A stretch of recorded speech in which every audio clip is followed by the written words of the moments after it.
Hello friends, welcome to smile talk paramedical channel. Friends, ಈ ವಿಡಿಯೋದಲ್ಲಿ ನಾನು ನಿಮಗೆ ಏನು ಮಾಹಿತಿಯನ್ನು ಒದಗಿಸ್ತಾ ಇದ್ದೀನಿ ಅಂತಂದರೆ, ಇಲ್ಲಿ ನೋಡ್ತಾ ಇದ್ದೀರಿ ಸ್ಕ್ರೀನ್ ಮೇಲೆ.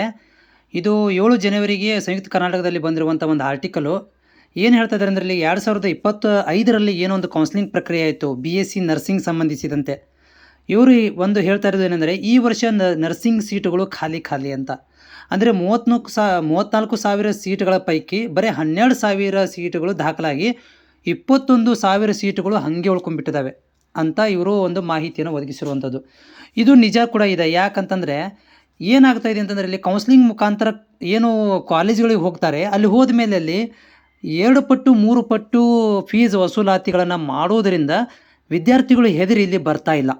ಇದಕ್ಕೆ ಏನು ಅಂತಂದರೆ, ಸರ್ಕಾರದಿಂದ ಆಗಿರ್ಬೋದು, ಇಲಾಖೆ ವತಿಯಿಂದ ಒಂದು ಕಟ್ಟುನಿಟ್ಟಿನ ಏನು ಏನು ಒಂದು ಕಾನೂನು ಇಲ್ಲ ಅಂತ ಹೇಳ್ಬೋದು. ಯಾಕಂದರೆ ಇಲ್ಲಿ ಅಡ್ಮಿಷನ್ ಗೌರ್ಮೆಂಟ್ ಫೀಸ್ ನೋಡಿದರೆ ಇಲ್ಲಿ ತುಂಬ ಕಡಿಮೆ ಇರುತ್ತೆ. ಅಲ್ಲಿ ಹೋದ ಮೇಲೆ ಅಲ್ಲಿ ಬಾಯಿ ಬಂದಂಗೆ ಫೀಸ್ಗಳನ್ನ ಹೇಳ್ತಾರೆ. ಉದಾಹರಣೆಗೆ ಗೌರ್ಮೆಂಟ್ ಫೀಸ್ ಇವಾಗ 10,000 ರೂಪಾಯಿ ಇದೆ ಅಂತ ಅಂದ್ಕೊಂಡ್ರೆ, ಅಲ್ಲಿ ಹೋದ್ಮೇಲೆ ಅಲ್ಲಿ 80,000 90,000 ರೂಪಾಯಿ ಹೇಳ್ತಾರೆ. 10,000 ರೂಪಾಯಿ ಸಲುವಾಗಿ ಆಸೆ ಇಟ್ಕೊಂಡು ಕುಂತವರು ಒಮ್ಮಕ್ಕಳು 80,000 ಪ್ರತಿ ವರ್ಷ, ಆಮೇಲೆ ಖರ್ಚು ಎಲ್ಲ ಲೆಕ್ಕ ಹೇಳಿದ್ರೆ 1,20,000 ರೂಪಾಯಿ ಲೆಕ್ಕ ಹೇಳ್ತಾರೆ ಅವರು. ಗೌರ್ಮೆಂಟ್ ಫೀಸ್ ಇರೋದೇ ಹಂಗೆ ಯಾಕೆ ನಾವು ಎಕ್ಸಾಮ್ ಕುಂತು ಹೋಗಬೇಕು, ಹಾಗೆ ನಾವು ಯಾಕೆ ಕಷ್ಟಪಟ್ಟು ಓದಿ ಮೆರಿಟ್ ಮೇಲೆ ಬಂದರೂ ಕೂಡ ಮತ್ತು 1,20,000 ರೂಪಾಯಿ ಯಾಕೆ ಕೊಡಬೇಕು? ಬೆಟರ್ ನಾವು ಓದಲೇನೆ ಸುಮ್ಮನೆ ಹಾಗೆ ಮ್ಯಾನೇಜ್ಮೆಂಟ್ ಸೀಟ್ ಹೋಗ್ಬೋದಲ್ಲ. ಸೀಟ್ ಎಕ್ಸಾಮ್ ಸುಮ್ಮನೆ ಅಟೆಂಡ್ ಮಾಡ್ಕೊಂಡು ಮ್ಯಾನೇಜ್ಮೆಂಟ್ ಸೀಟ್ ಹೋದರೂ ಕೂಡ 1,00,000 ರೂಪಾಯಿನೇ ಇದೆ. 1,20,000 ರೂಪಾಯಿ ಗೌರ್ಮೆಂಟ್ ಸೀಟಿಗೆ ಹೋಗಿ ಯಾಕೆ ಹೋಗಬೇಕು ಅನ್ನುವಂಥ ಲೆಕ್ಕಾಚಾರದಲ್ಲಿ ವಿದ್ಯಾರ್ಥಿಗಳು ಇರುವಂಥದ್ದು ನಾನು ಕಂಡಂತೆ. ಇವರೇನು ಹೇಳ್ತಾ ಇದ್ದಾರೆ ಅಂತಂದ್ರಲ್ಲಿ, ಈ ನರ್ಸಿಂಗ್ ಸೀಟುಗಳು ಹೌಸ್ಫುಲ್ ಏನೊಂದು ಕಾಲ ಮುಗಿದಿದೆ. ಅಂದರೆ ಮೊದಲು ಏನಾಗ್ತಿತ್ತು, ನರ್ಸಿಂಗ್ ಅಂದರೆ ಓಡಾಡ್ತಿದ್ರು ಕೋವಿಡ್ ಮುಗಿದ ತಕ್ಷಣವೇ. ಈಗ ಅದು ಕಾಲ ಹೋಯಿತು.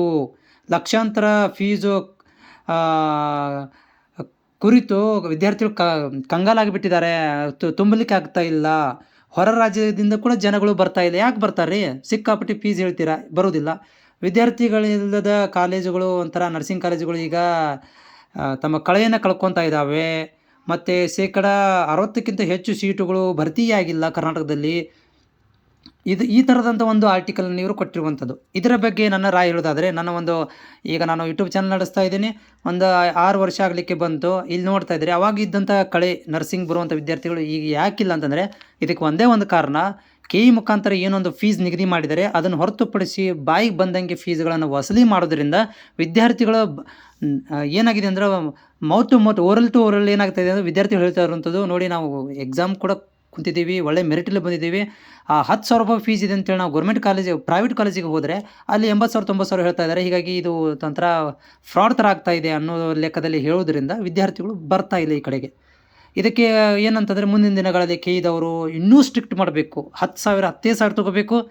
ಆಮೇಲೆ ಪ್ರಾಕ್ಟಿಕಲ್ ಫೀಸ್ ಏನಿರುತ್ತೆ ಅದನ್ನು ಅಷ್ಟೇ ತೊಗೋಬೇಕು. ಇಲ್ಲದ ಸಲ್ಲದ ಫೀಸ್ಗಳನ್ನ ಹೇಳಿದರೆ ಯಾರು ಬರ್ತಾರೆ ರೀ?